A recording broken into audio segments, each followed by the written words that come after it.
I am Dr. Casey McCarthy, cow-calf specialist here with UNL Extension. Have the pleasure of being joined by a few of our other extension specialists and educators this evening.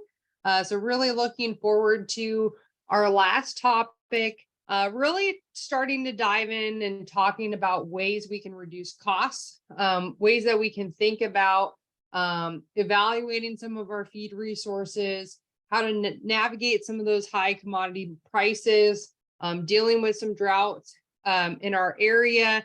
What are ways that we might be able to reduce some of our supplemental costs, or maybe even our mineral supplements to help alleviate some of those costs. So with that, if you guys have any questions throughout our discussion this evening, feel free to add those into the chat function. We can go through those or feel free to unmute and ask questions along the way. Thinking this is going to be a pretty informal opportunity. If you do have questions, we'd love to hear those either in the chat or feel free to unmute. And so I will navigate and monitor the chat throughout the session tonight, but would like to turn the floor over to Dr. Molinix, who is kind of going to moderate our topic for the evening. So I will turn it over to you, Travis. Thanks, Casey, and thanks everybody for jumping on. And we're going to keep tonight a little informal. I've asked Aaron Berger, one of our educators located in Campbell, Nebraska, who does a lot from the standpoint of cost of productions. Teaches one of our better extension programming courses or on unit cost of production, and he's got several coming up. I'm sure he can plug you in where they're going to be at in the state. But you know, when we think about costs and feed cost, and Aaron knows this better than I do and can talk at a much higher level than I can at this, but you know, if you look at where we're at today versus, 20 years ago, our cost of production, our feed stuff, our grass, our nutrition costs are increasing rapidly. And so that becomes a challenge. And then we throw on top of years like this is we've got another year of drought. We've got the lowest hay resources in 20 plus years. And so that becomes a really big challenge for a lot of producers, is that, cost of production is up, and it's hard to find feedstuffs, and it's hard to find quality feedstuffs. And so that's a big challenge. And so a lot of what we want to talk about and go over is, how do we handle and make our way through this arena of high costs and limited feedstuffs, and some recommendations to help with that. But feel free at any time to either type it in the chat or just unmute yourself and ask any question. So just to get us started tonight, I'm gonna ask Aaron a few questions to get us going. First, you want to introduce yourself, Aaron? So, sure. I'm Aaron Berger. I'm out at Kimball here, and I guess been with Nebraska Extension a little over 18 years. Yeah. So Aaron, thinking from a producer standpoint, feed costs make up a large portion of their total cow costs. And so in years like this, and it's not going to change anytime soon. And I suspect even if we get rainfall next year, we're still going to have high costs.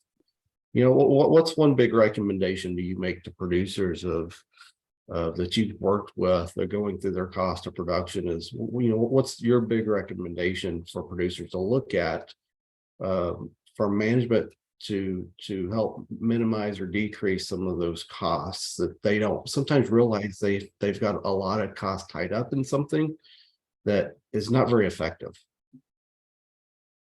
Well, I think, the feed cost side of this deal is pretty challenging. I think I'm going to go over some basics here, and for most of those who are on and listening, there are things we talk about, but I think right now, we're sitting here early November. I would sure inventory every feed I have on hand and know what I've got on hand. I would sure make sure I've got that tested for quality.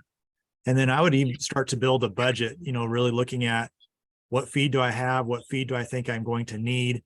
And then I think we need to plan on a delay turnout to grass. I just, with the drought we've had, a typical traditional turnout probably is not realistic. And so, if you're used to turning out May 15th, I think in my mind, you need to probably plan towards June 1st.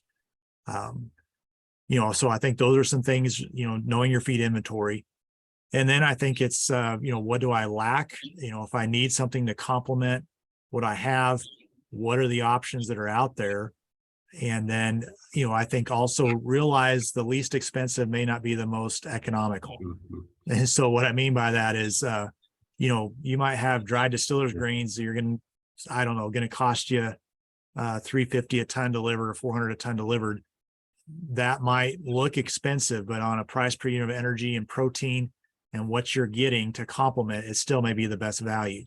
So I guess those are some initial thoughts. I think one thing and again, these are common things, but if there are cows in your herd that just are not going to pay their way, it's time to send them. And I know most people have done that already, but and then I think, here we're at corn stalk grazing time, and corn stalks are a great resource in Nebraska. I think there's the opportunity to stretch those this year. And what I mean by that is we traditionally turn cows out, give them the whole field, let them go pick the goodie first. And then, we see quality decline. I really encourage people to think about dividing up corn stalks this year. If you could give cows a week at a time rather than, they're going to be on a pivot for 2 months, I think you really can stretch those. You can get more grazing days, less trampling, less waste. So, again, it requires some labor, but when you look at the cost of a value of an alternative feed to that, you can probably pay yourself pretty well to partition that out and try to stretch those days out on crop residue this winter. So those would be some initial thoughts, Travis, I guess, based on where we're at right now. Yeah, I think, and I've told producers a lot, is the years like this with drought is a great opportunity to look at your cow herd and get rid of those cows that are hard to sell in a good year, but are on that bottom end. And even though it's tough, drought can make your cow herd much better. And so it puts you in a position to start making decisions that you don't like. And so tough decisions make us uncomfortable. But man, it can really lead to some benefits if we do it wisely. Yeah. And one quick thing I would just mention is, think about we're expecting cattle prices are going to get better, based on numbers, based on economy going forward. There's no guarantees, but if I'm having to buy high priced feed, I also may ask the question, what animals in my herd have the greatest opportunity to gain value? And what animals in my herd are probably towards their max or actually decreasing in value? Yep. And so, in my mind, first, yearling heifers, weaned heifer calves, 2s and 3s provide you the greatest value opportunity going forward. And so, I'd even look at, go ahead, Trey. I just, from the standpoint of maybe selling something next year, right? Yeah, and also giving you flexibility. So if I've got a weaned heifer calf, she's gaining value, or at least I expect her to, right? We're putting some weight on, she's gaining value. Right. In theory, I can probably almost feed 2 heifer calves for what I can feed 1 mature cow. Now I'm going to need to have a little bit of high quality protein to go with that. But then I'm positioned in the spring. If it rains, I've got a lot of opportunity with her. I can breed her. I can use her as a feeder. If it doesn't rain, I can dry lot her or I can market her. And so I really like heifer calves as an opportunity right now to try to position yourself to use high quality feed that's expensive, but still have something that's gaining value. Yep. And again, you're not going to be able to clip the coupon and sell a calf next fall, but it just gives you a lot of flexibility in today's market and feed conditions from my perspective. It does, and so, there's a lot of guys that will start calling heifers and keeping less heifers around during drought. Now, I would do the opposite. Is I'm keeping as many young cows as I can, and from the standpoint of if I had to sell something next year, I've got something that has a lot more value into it. And so it gives a lot more flexibility than if I need to sell some cull cows, some older cows, there's less value in those. Yeah. And so might as well get rid of those when the value is going to be low anyways, instead of, giving away your young animals that have a lot more value next year.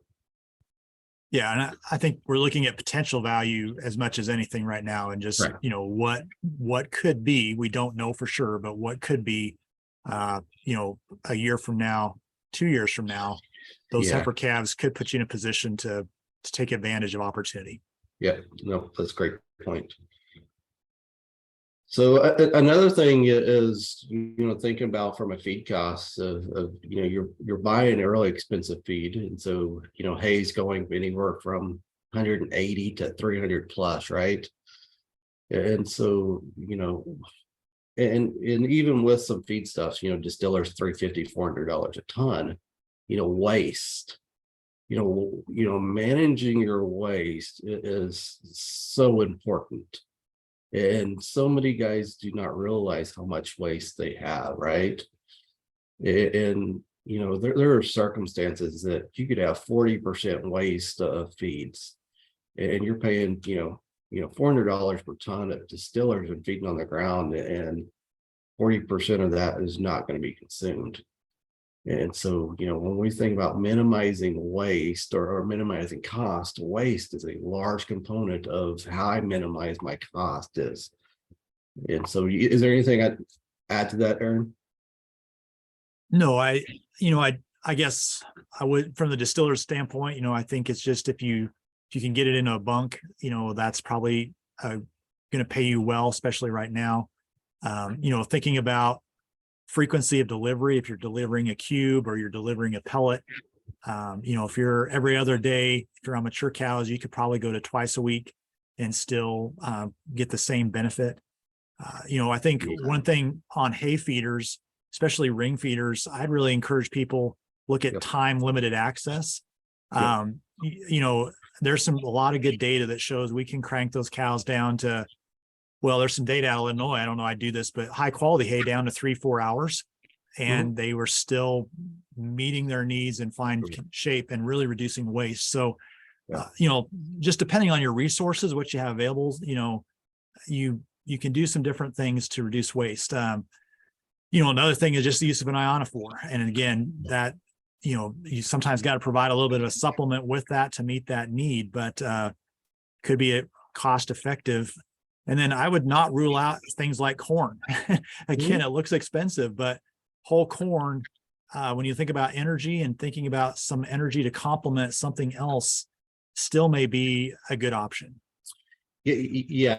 So, with ionophores, we're looking at potentially about 3% decrease in feed intake, somewhere 2 to 3% of hay intake. And so that's a really good way to kind of minimize some of those intakes, but also increase some efficiencies. And so I tell, most producers that if I'm feeding something at least every other day, Rumensin is in it. And so no matter if it's a cow, it's a growing animal, whatever, Rumensin will be in that supplement just from the added benefit of that. On the hay side of hay feeders, man, there's so much difference in waste between hay feeder types, right? And so realizing that, just because you're using a hay feeder, you could have 45% waste with certain hay feeders. So like you say, minimizing the amount of time you spend in there is very important to try to minimize some of that waste with hay. And so those are important. A lot of guys that I talk to, when you price out dried distiller meal versus a cake version, the price goes up with cake. And so they want the cheaper version. But when you ask, how are you feeding this? They're feeding on the ground. And it's, so, kind of go over, probably 25%, 30% waste. But, and so where that cube, that 7/8 of a cube is probably about 5% waste. And that's a big difference in cost, right? It's well worth the price of actually getting that cube versus that mill because of waste, unless you have bunks.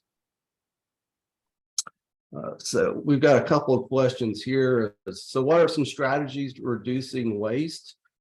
It really depends on what we're feeding.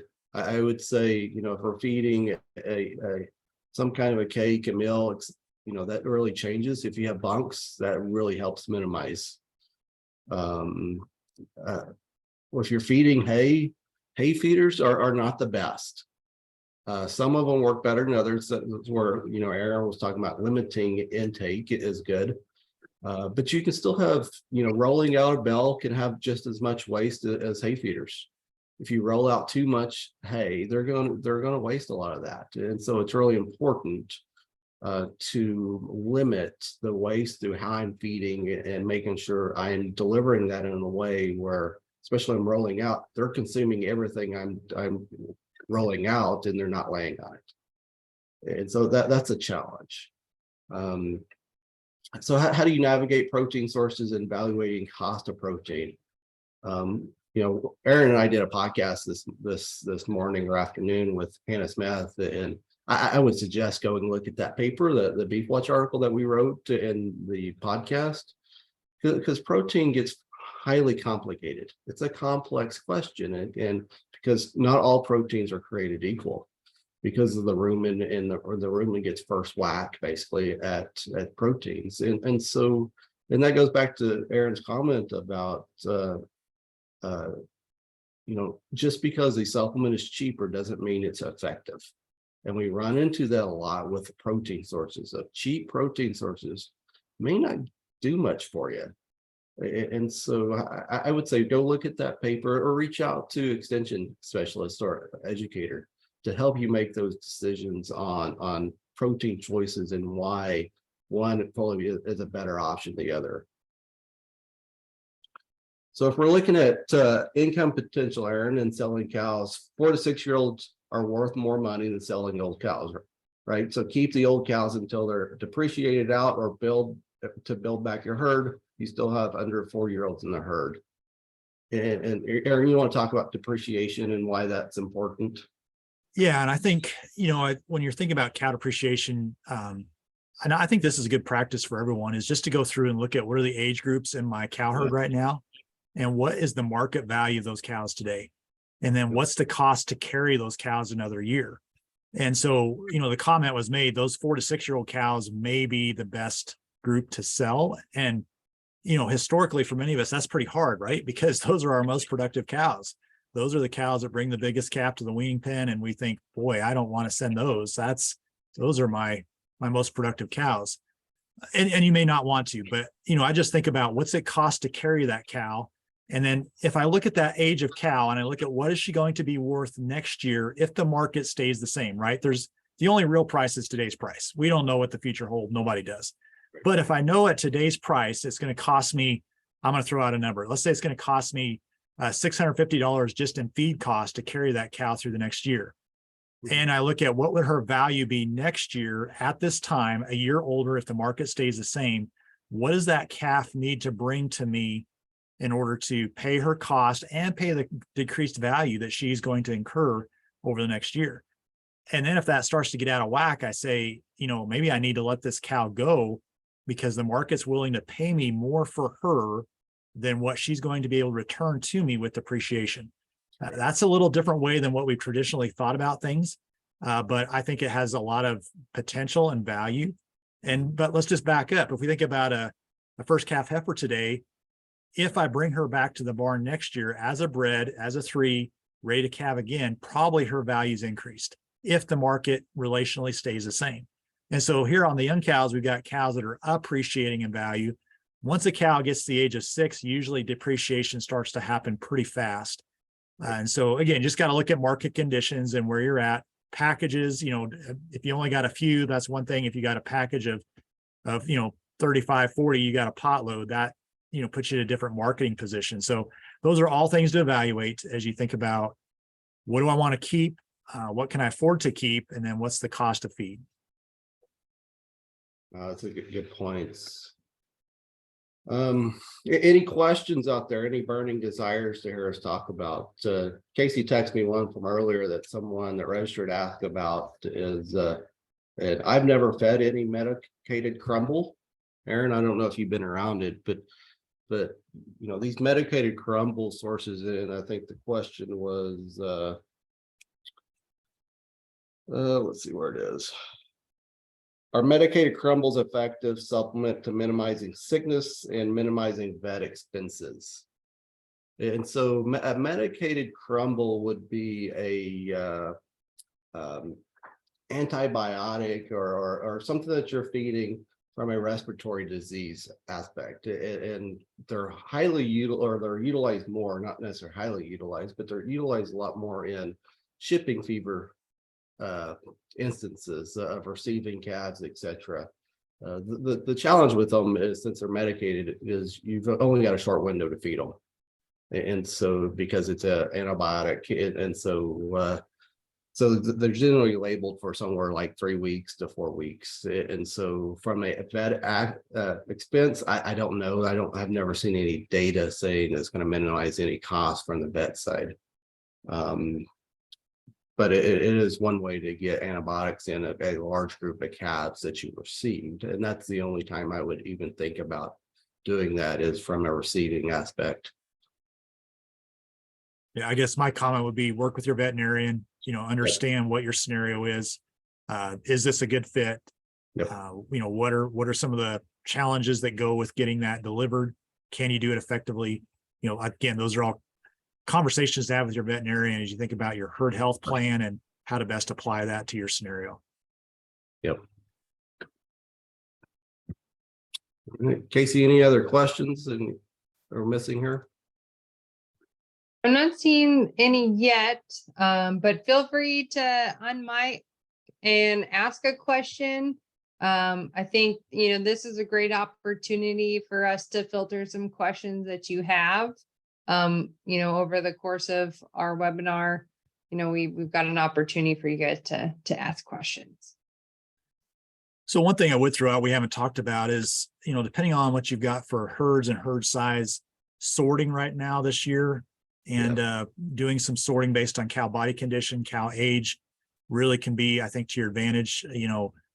There's groups of cows that can get by with less, and they're boss cows. They're going to get more than their fair share. So, I think electric fence is a pretty nice tool to sometimes use in these scenarios. Again, if you can time limit access, there's some tools out there, bat latches that'll open gates automatically. So just thinking about what are the tools available to me? Can I sort cows? If I do, can I still cost effectively feed those and deliver feed? Looking at ways to tighten things up. And, some years that may not make very much sense, but in a year like this where feed costs are so high, it can start to add up quickly. Yeah, so to touch on that, Aaron, I think in moving forward, it's just not this year. We've got to start looking at ways to fine tune everything. And so, and if you heard me talk much about this, I always bring it up, is the last 30 years, our outputs have not changed in the United States. Our cost of production keeps going up. And so we've got to start looking at ways to fine tune our costs. And so you're right. Can we sort cows and feed them by different nutrient needs? So thin cows versus heavy cows that need less, or you can feed them a lower quality feed. Of making sure what you have for feedstuffs, getting a forage or hay sample, and fine tuning what we're feeding exactly. Delivery cost is a big one, and not delivery of feed coming from the feed mill, the co-op, etc. And that's big anyways, but your delivery to your cows, how can I minimize that cost of delivery is important. And so, from a protein side, protein's really flexible. I can feed protein, twice a week if I'm feeding the same rate versus once per week or feeding every day, and have the same influence on performance. And so, how can I decrease some of those delivery costs? Aaron, you made a comment, and I think it was some meeting we had, I can't remember of, you know, if you sort these groups off and you've got some younger cows or some growing animals, and you've got this basically a TMR that you've mixed, and you know, the base TMR is going to be a lower quality that you're feeding some dry cows, but you've got to increase the quality energy to it. Is, you know, one thing you suggested in the podcast or in the meeting is top dressing. Is, you know, going back through there and feeding that TMR to those younger animals that need more nutrients, but then top dressing it with distillers or et cetera, to help decrease that cost and efficiency of delivering that feed, that you're not making multiple different trips, mixing, et cetera, to help with some of those delivery issues. Travis, we have a couple questions in the chat. Yeah, so hay nets or in hay feeders. I have no experience with hay nets and hay feeders. You know, they're widely utilized in the horse equine industry. You know, the waste in hay feeding comes from it laying on the ground and cows stomping it, cows laying on it, urinating, defecating on it. That's where a lot of your waste will start coming about. And so I would imagine, I don't have any data, and Aaron may have seen data on this, is I would imagine hay nets would reduce waste because it keeps it off the ground. Aaron, you got? So I guess I've never seen an actual hay net in a round bale type feeder or square bale type feeder. Maybe those, I'm thinking here of a, you know, a rope type or something like that. You know, there are some out there that I would call cradle types where, you know, basically there's a cradle in the center of that round bale feeder. The bale sits in there. The cattle, you know, pull the hay out. If anything falls, it falls within a ring around that. Those have been shown to be fairly efficient and reduce waste. So maybe that's what's being referred to. I think those sure can be a potential good tool. But again, even so, I think time limited access in combination with that is really where I think you pick up some advantage, because if you let cows just stand there all day, they're going to eat more than they need, and they're going to start to, you know, work some of that out of the hay feeder. Yeah, you're right, and that's what I was thinking with the hay nets is those cradle types with the chains coming down that kind of keeps it up in the air. I think from a hay feeder aspect, they have some of the lowest percent waste versus your typical hay feeders, especially that don't have a bottom to them. Yeah, skirts and no skirts make a huge difference. Yes, yep. Do we have any experience with Agribest supplement tubs with probiotin? They're supposed to reduce hay intake needs by 20% or more. I do not. There's several of these molasses based lick tubs that have claims that they reduce hay intake, and so some of them are they have feed additives like yeast in them that are supposed to help with reducing hay intake. 20% reduction in hay intake. That's a big decrease in hay intake that I'm not sure the data will support that big. So these are not molasses based, but I have not been around those. The challenge with some of these is there's not a lot of research data behind them. And so it's hard for us to talk about them because the research is not there to support or refute any difference in intake by utilizing some of these tubs. Aaron, have you been around some of these? No, I can't speak to that at all. Yeah, there's quite a bit of producers using Rio Max tubs. And so they have a very similar claim that it reduces hay intake, forage intake, and it's a yeast-based substance in them that does it. But I don't know if it would or not. The challenge is with a lot of these tubs is intake of the tub themselves. And so many tubs is they're candy. You know, cows like them, they're attracted to them up front because they're candy. It's a novel thing for them, and so intakes are generally really high up front, and then they start declining very rapidly after that. And they may average out what they claim they would average, but there are some issues with some tubs and performance, and not actually getting the performance that some of these club tubs claim that they should. And some of that gets back to what we talked about, type of protein that's in them.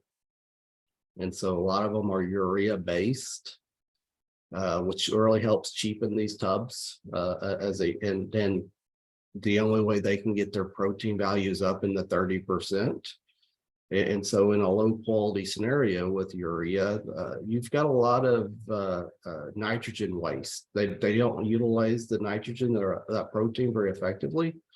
And they don't utilize that forage very effectively then. And so because it's utilized so rapidly that it leaves the rumen and gets urinated out before they can actually use it to digest forages.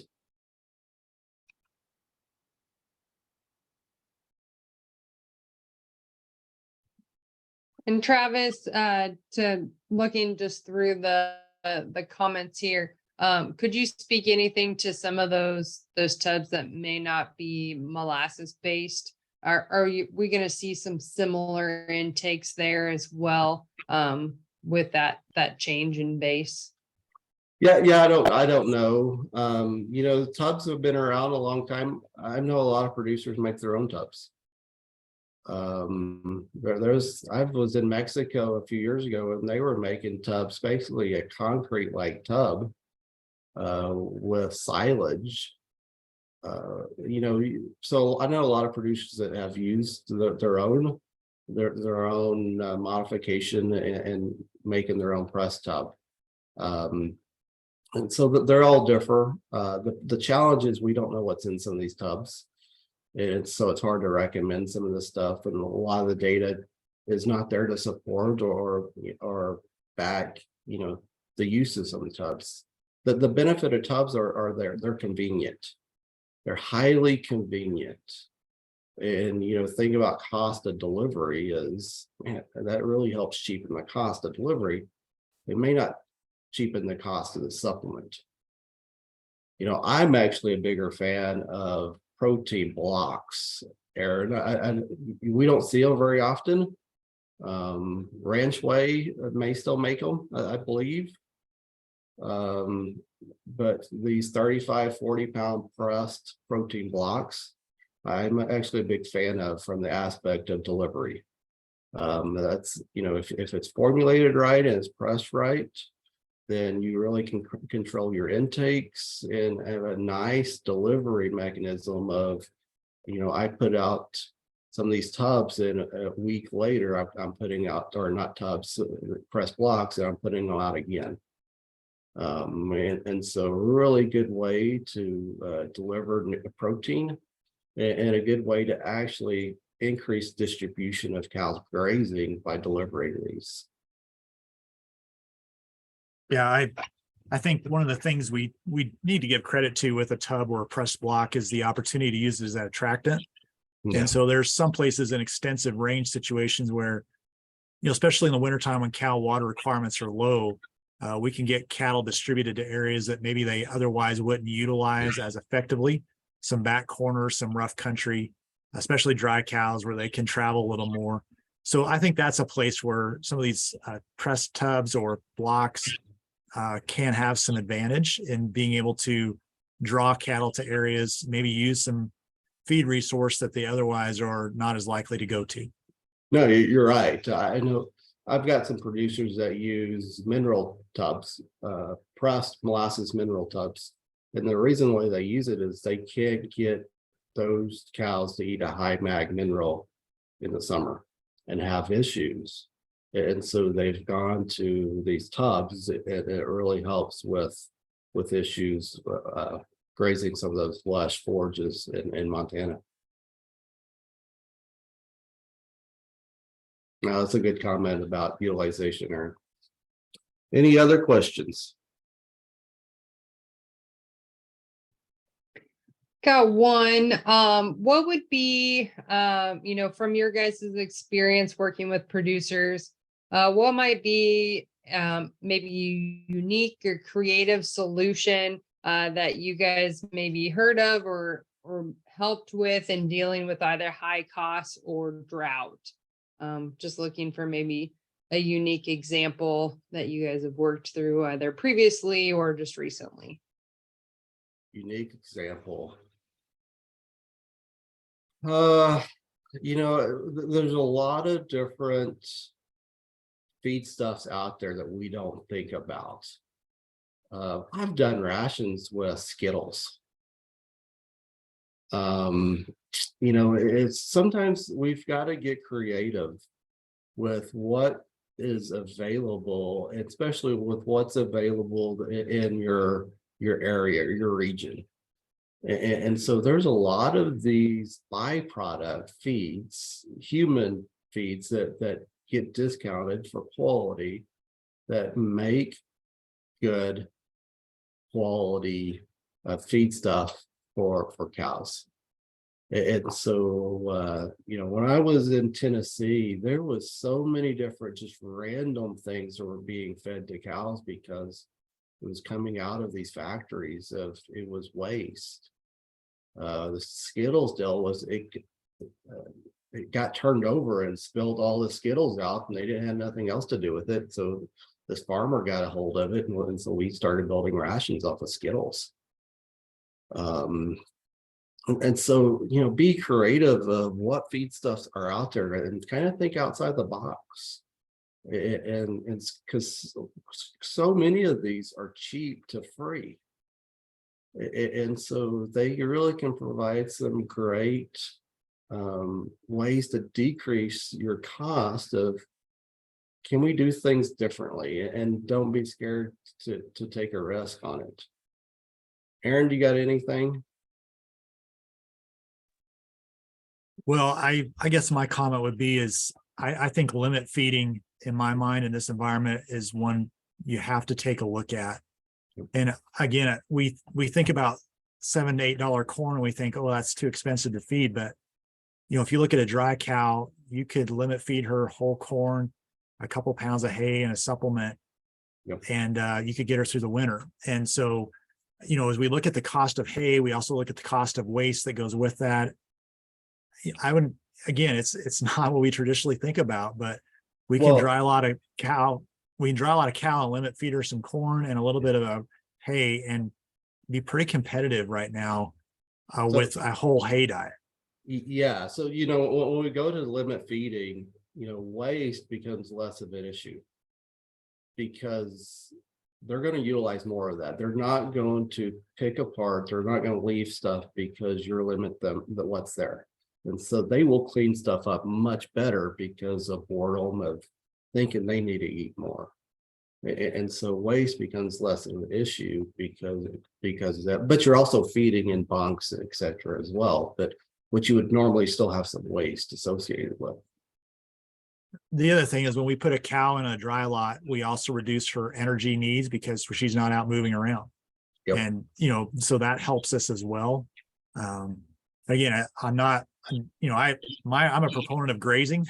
I'm a proponent of cows using forage, but there are scenarios where at times you're trying to hold a cow herd together. You got to be able to think about doing something pretty different. Yep, I agree. Yeah, and if those of you that were maybe on last week or still need to catch the recording, Dr. Carla Wilkie did talk about feeding cows in confinement and some tips and ideas that I think would go along those lines as well, of some alternatives that we might need to think about if we don't have enough forage to utilize for grazing. And my other comment would be, you might think, well, I've got to have a TMR to limit feed cows, and that's not the case. You could limit feed cows with a caker, whole corn, and time limit access to hay. Now, again, it would require some creativity and not something you'd probably want to do all the time. But if you're trying to think about how do I hold things together, it's something that could be considered. No, and there's some challenges with that too, right, Aaron? Is you really got to be careful with bloat issues. We really got to be careful with acidosis. And so, there's some challenges that you have to overcome. And so it does increase some of your management of making sure that you don't have cows eating 10 pounds of corn and dropping over. But you're right. I mean, we don't need to have a mixer to limit feed. Yeah, and it's a pretty tight management. This is not it is. You got to feed the same time every day consistently. Yeah, there's some things that are real fences, so to speak, or things you got to have in place to make it work. Yeah, and I would recommend in that instance is you feed that grain after they have consumed their limit hay, right? And so they've got some of a belly full of that lower quality hay to help with that. If you fed before that, you may have some issues with overconsumption of some cows and some acidosis or some issues. But we could also have a scenario where maybe put those cows on hay for a couple hours. We bring them off, and that's where they then get their grain in a bunk. And so, again, daily deal. It requires some pretty intense management, but maybe something that we could keep the cows together rather than having to market them. Correct. Yep.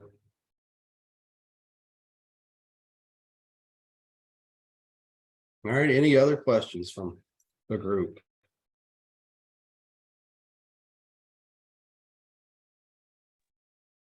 I was just going to make one quick comment here. I see some places where we've got some alfalfa aftermath that's come back. There's not enough there to go out and, put in a bale. But, we're just supposed to get really cold out here. So if your alfalfa hasn't been killed out yet, it soon will be. I've seen scenarios where people have windrowed that right now and then go and graze those windrows. If you think about alfalfa, it freezes hard. Next big wind, there goes all your leaves and it's gone. But if it's in a windrow, you can capture some of that. So, there's some things like that, I guess, normally we wouldn't do maybe, but this year with the value of a grazing day, maybe we consider something like that. Yeah, you get into the Utah, Nevada's grazing alfalfa residue is extremely common. It's a very common practice that you don't see done as much here. But there's some issues with that too. Is one, if you're doing that, make sure that you allow those cows to eat some grass hay the morning before and basically have a grazing bout before you turn out to that. If you turn out the first thing in the morning, then you're going to have some bloat issues. And so it's like turning out to some higher corn on a pivot. Is make sure before you turn them out, that they've had plenty of hay before they start consuming that. And I guess also I would just say if you windrow that and it's in the windrow, once that dries, it's kind of like hay in the field. It's just, and then you can limit access, use the windrows, get more efficiency out of that. Whether if you just gave them the whole thing and they're going to knock off leaves, you're going to get a lot more grazing days with the windrow type scenario than by just giving them access to the whole thing. Yeah, that's a good comment. So in Oklahoma or places in Kansas that have winter wheat, a common practice is grazing winter wheat for maybe half a day, twice a week. And it's basically getting after what you're saying here is they're using that winter wheat as a protein supplement and grazing with those cows for that reason. And so, yep. So one other question we got here is,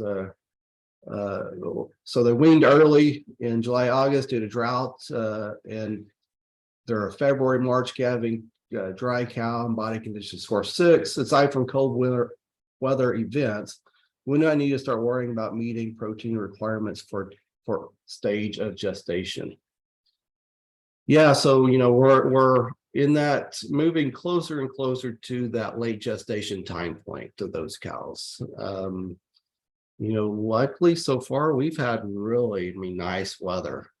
And so it's been warm. Quality has been a little higher than average for a lot of our range due to some really timely rainfalls.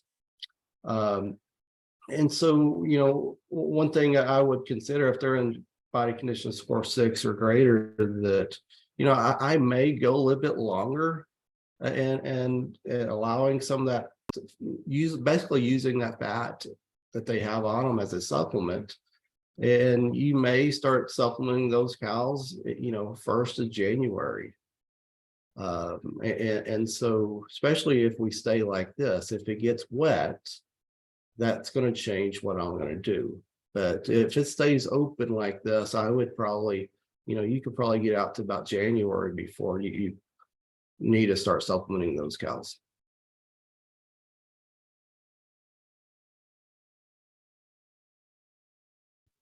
Great. Any other questions? Got a lot of really good discussion and questions this evening. So I want to make sure if anyone does have questions, feel free to add those in the chat.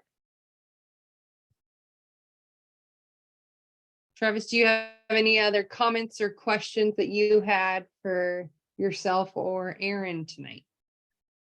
Yeah, I would start looking, if you think about our feed costs, whether or not it's grazing costs, it's just feed costs, but about 65% of our annual cow cost is wrapped up in nutrition. And so as we progress, this is not going to be a new environment that we're dealing with high feed costs, with more drought, inclement weather, etc. And so I highly recommend it. Start looking at what feed resources you have, and can we fine tune how we're feeding our cows or how we manage our cows to start trying to cut some of those costs down and manage those resources we have much more effectively.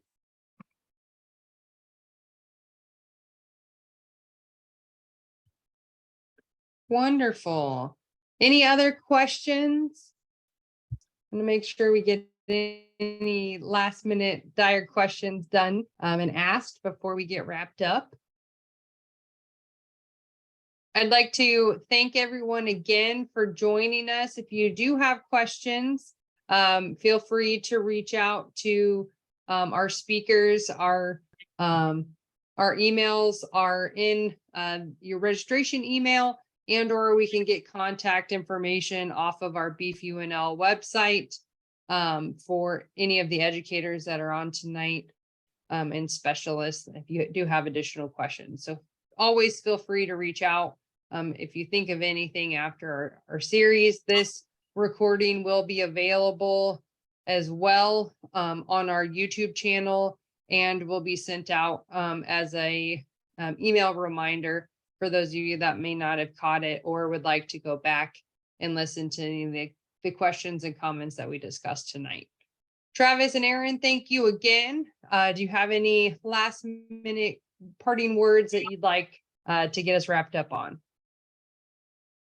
No, I mean, always reach out to us. We're always here to help. And so if there's anything that came up that you forgot to ask, or anything afterwards that you started thinking about, feel free to reach out. I do recommend, because cost is such an important thing to learn to manage, but if we don't know what our costs are, it's hard to manage. And so I do recommend reaching out to Aaron and getting involved in some of his unit cost of production workshops to help you understand some of that. There's, a lot of these guys, when you talk to them, is they think their costs are much lower than what they truly are. And so, understanding that is going to be even more important.